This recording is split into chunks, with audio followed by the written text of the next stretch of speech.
Ya, mau nanya apa kawan-kawan? Pertama, bagaimana untuk istiqomah dalam ibadah? Ini istiqomah tak kadang pas udah tobat maksiat lagi, tobat maksiat lagi. Begitulah. Ini ada yang nanya, ini camping di mana? Ini campingnya di Eko Pesantren 2. Jadi kita sedang membebaskan tanah dan sedang berusaha menyiapkan pembangunannya. Bagi teman-teman yang mau camping di sini nanti akan kasih jadwal ya, tapi tidak bisa banyak. Pertanyaannya apa ini?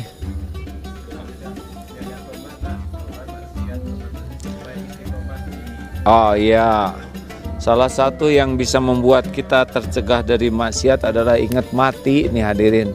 Aduh, kalau kita ingat mati yang kita tidak tahu berapa hari lagi nih, apalagi AA ini kan udah tua ya, udah 59, kalau 63 cuma 4 tahun, kalau 63 ya tinggal berapa malam lagi.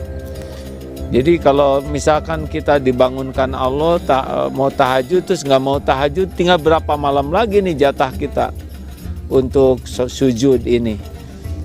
Berapa hari lagi jatah saum kita? Berapa hari lagi kita jatah bisa baca Quran kita? Ingat mati itu penting. Dan jangan sampai kita mati dalam keadaan maksiat. Berapa banyak orang yang diwafatkan dalam keadaan penuh kemuliaan dan berapa banyak yang dimatikan dalam keadaan maksiat. Ayo, perbanyak ingat mati terus. Selain kita punya tekad untuk hidup mulia di sisi Allah, juga banyak ingat mati. Itu diantaranya ya. Lanjut. Ada pertanyaan lainnya kah? Oh, jaketnya beli di mana? Ini kan setiap orang tuh punya pakaian kebesaran ya. Para raja punya kebesaran.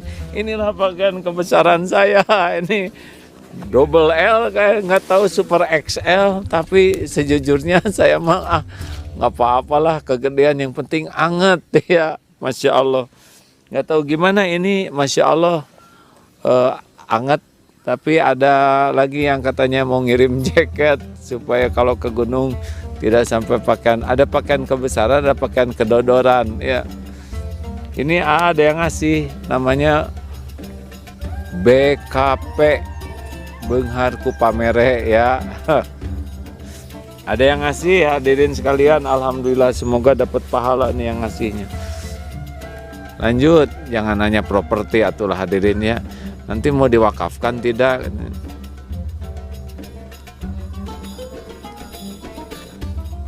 Ya, rekan-rekan sekalian, nikmat sini. Mungkin suatu saat kita akan siaran dari rumah kayu di bawah. Di bawah itu ada rumah kayu kecil, 1 kamar, dikasih juga orang. Nanti teman-teman kalau ke sini bisa nginep di sana juga ya. Masya Allah.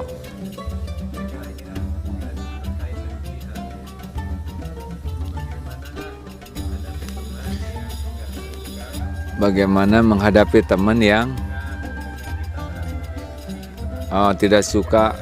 Nah, yang harus kita persiapkan dalam hidup ini adalah tidak mungkin semua orang suka kepada kita. Bahkan ini ya, bahkan walaupun kita berbuat baik, itu tidak mungkin semua orang suka kepada kita.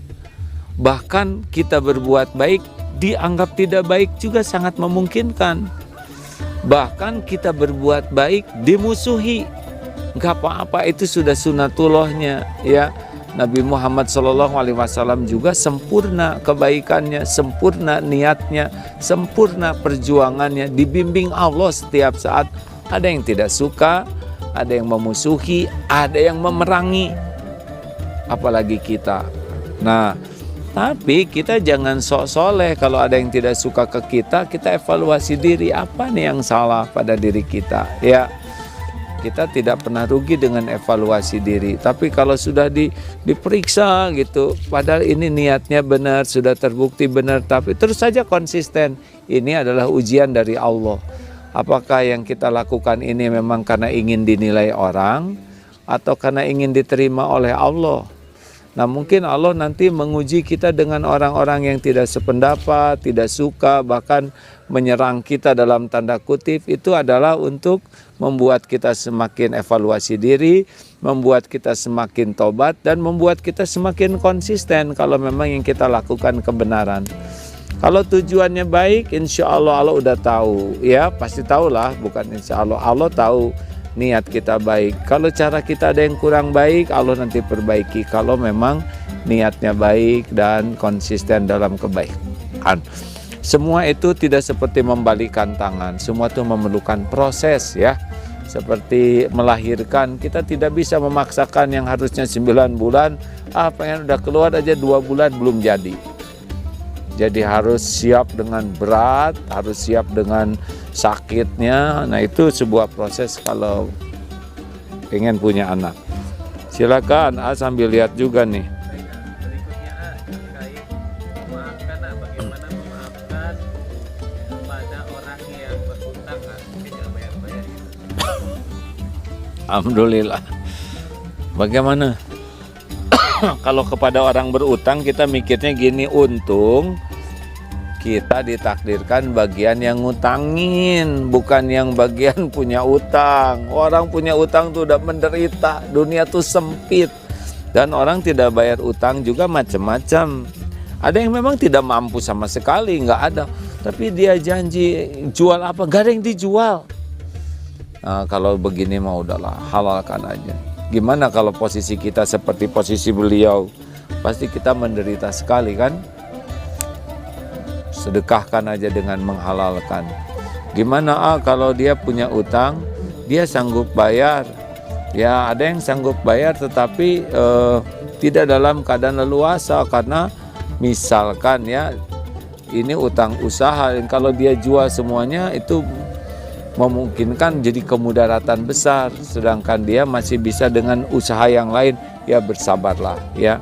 Tapi dia kaya, dia mampu, ya itu diingatkan baik-baik, lagi baik-baik, dan jangan lupa doakan supaya dibukakan hatinya. Jangan doa jelek, nanti kalau doanya jelek dia makin gak bayar, ya kan? Misalkan sing mules, nanti dia mules berobat terus, habis uangnya pakai berobat. Jangan ragulah mendoakan kebaikan walaupun orang itunya nggak baik ke kita. Doa baik kan kembali ke kita sendiri.